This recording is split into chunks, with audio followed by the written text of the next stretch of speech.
Your horses. Let's read the word of order first. The word of order from the Chair, as much as it's not Oundo, it's Honorable Wandeto is saying I'm trying to incite Kenyans.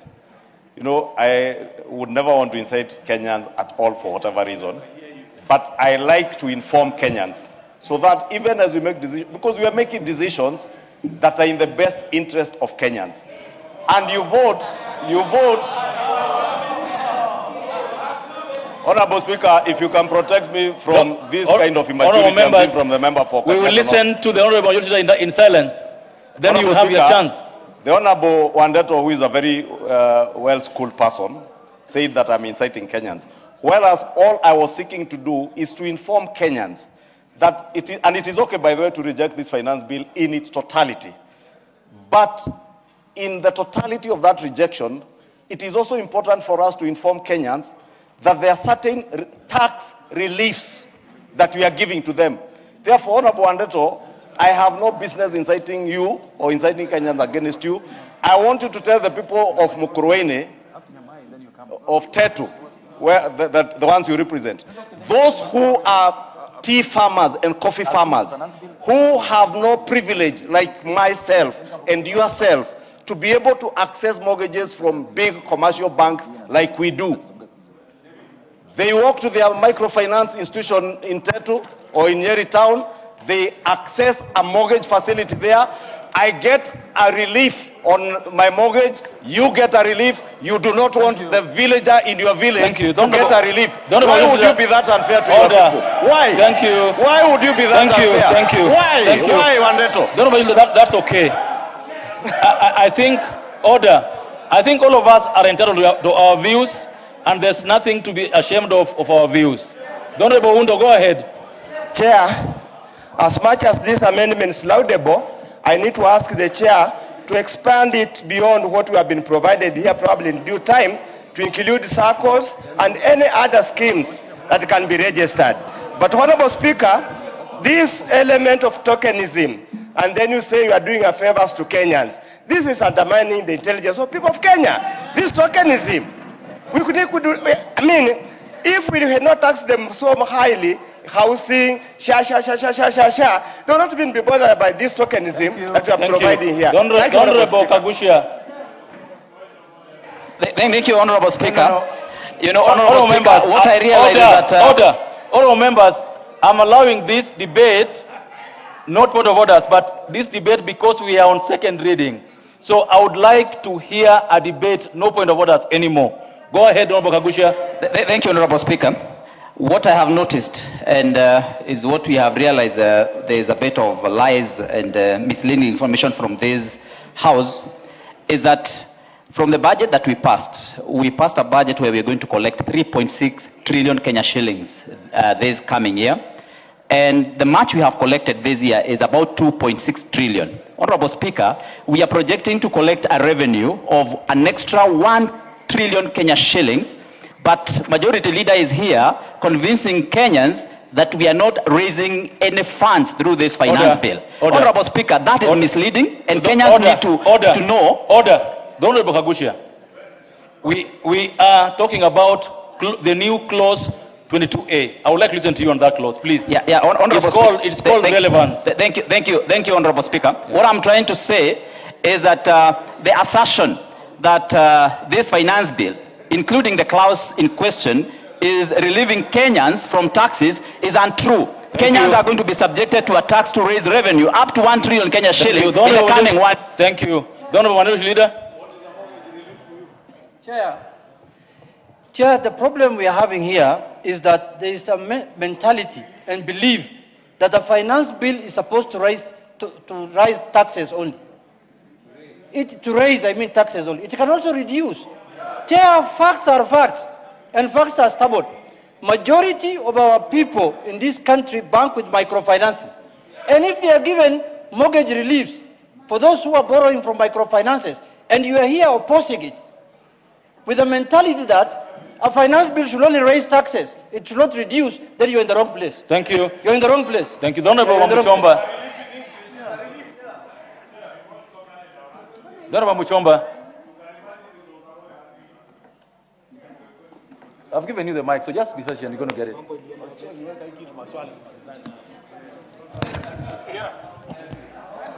Use the one behind you. Thank you. Okay, Thank you, Chair. Thank you, Chair. Chair, I am a member of Gatondo CBO, a small CBO that is made up of many, many traders in Gatondo. I joined them when I was the women rep for Kiambu.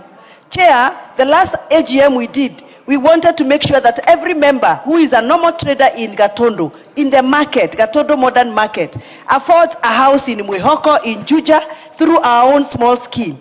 So I'm so excited, Mr. Speaker, that this amendment is going to give relief to those women, the traders in the market.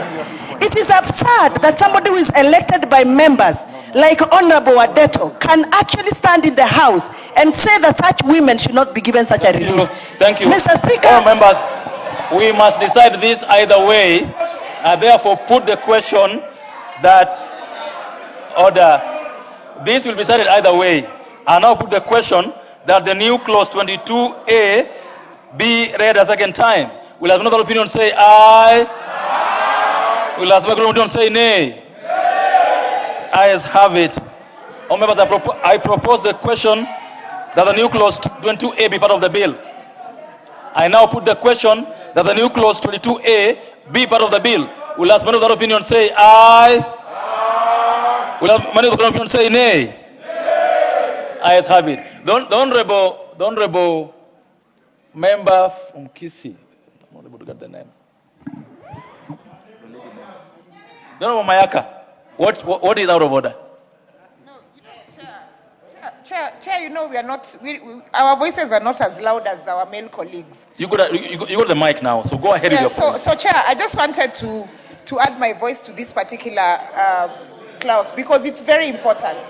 One of the microfinance institutions that is actually licensed under this is the Kenya Women Finance Trust. And for me, this is a win for the very many million women Kenyans who are members of the Kenya Women Finance Microfinance Institution because they're beneficiaries of this. So members, I now put the question again that the new clause 22A be part of the bill. Will have another opinion say aye? Will ask those of you say nay? The ayes have it.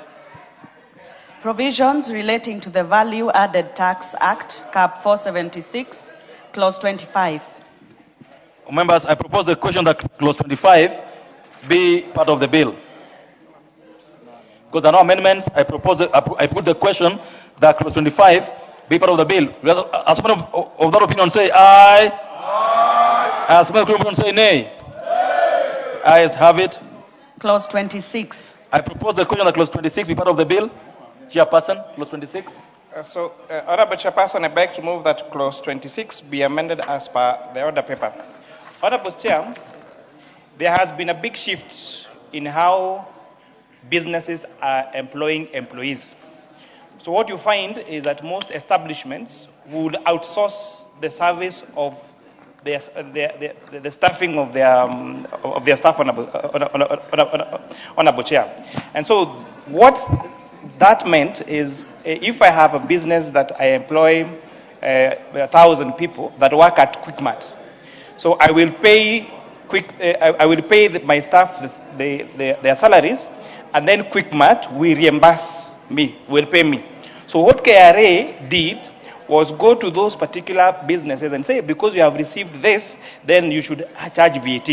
And Honorable Chair, from public participation, we realize that is a mistake because there is no value being added. It is just reimbursement for their service. And therefore, we are recommending that we expressly provide it for the law, where these establishments provide for that outsourcing of labor, Honorable Speaker, they will not be subjected to VAT when they are reimbursed by those establishments. Thank you. Thank you. Members, I propose the question that Clause 26 be amended as proposed by the Chairperson.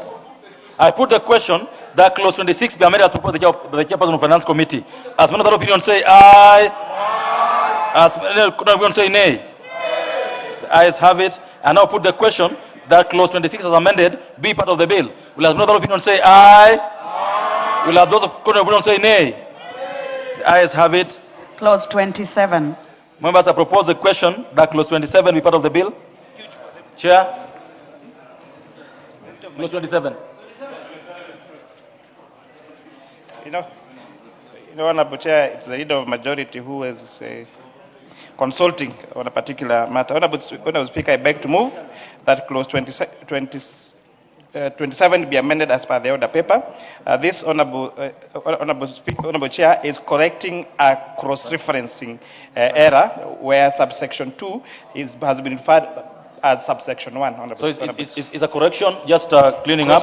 So I propose the question that clause 27 be amended as proposed by the chair. I put the question that clause 27 be amended as proposed by the chair. Will another opinion say aye? Will another opinion say nay? The ayes have it. I put the question, members, that clause 27 as amended be part of the bill. Will another opinion say aye? Will another opinion say nay? The ayes have it. Clause 28. Members, I propose the question that clause 28 be part of the bill. There will be no amendment. I put the question that clause 28 be part of the bill. Will as many of that opinion say aye? Will other opinion say nay? The ayes have it. Clause 29. Members, I propose the question that clause 29 be part of the bill. Chairman. Honorable Chairperson, I beg to move that clause 29 be amended as per the order paper. Again, Honorable Chairperson, these are some of the matters that were raised by the members of the public. Because what this clause was doing, by changing the definition of the word person under the VAT Act, it would have created unnecessary responsibility and obligation for even small traders to be required to account for VAT. And therefore, this is some of the issues that we agreed with the members of the public. We disagreed with National Treasury, and therefore we propose its deletion. Members, I propose the question, not put the question. I propose the question that clause 29 be amended as proposed by the finance chairperson. The Honorable Kingola.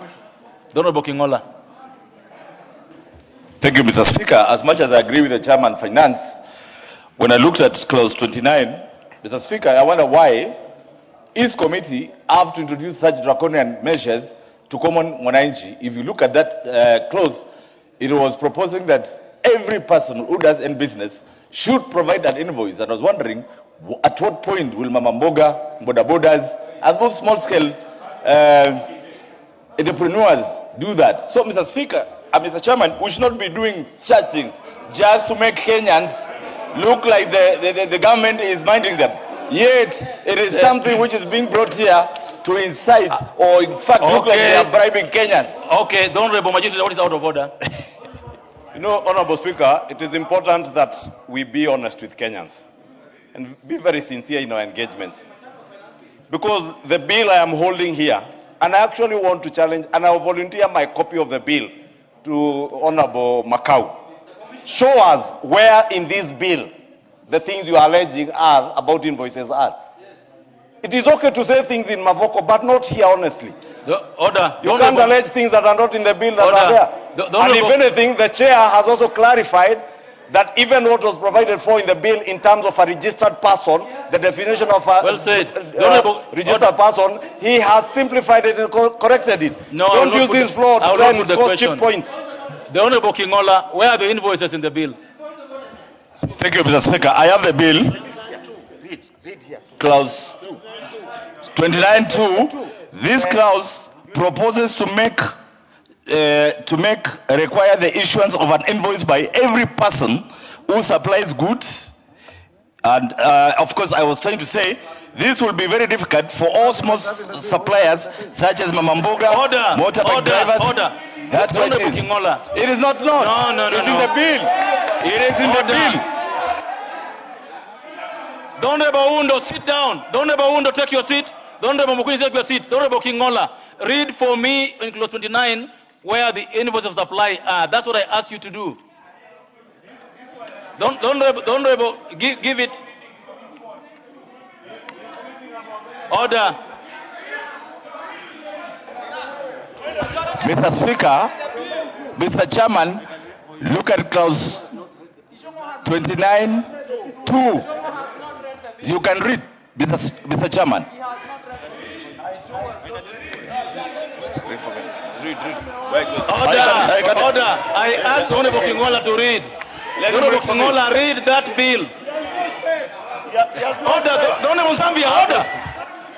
The Honorable Mukunyi, take your seat. Order. You can take my specs. The Honorable Kingola, you shall read that bill. Order, members, order. The Honorable Kingola, go and sit and read.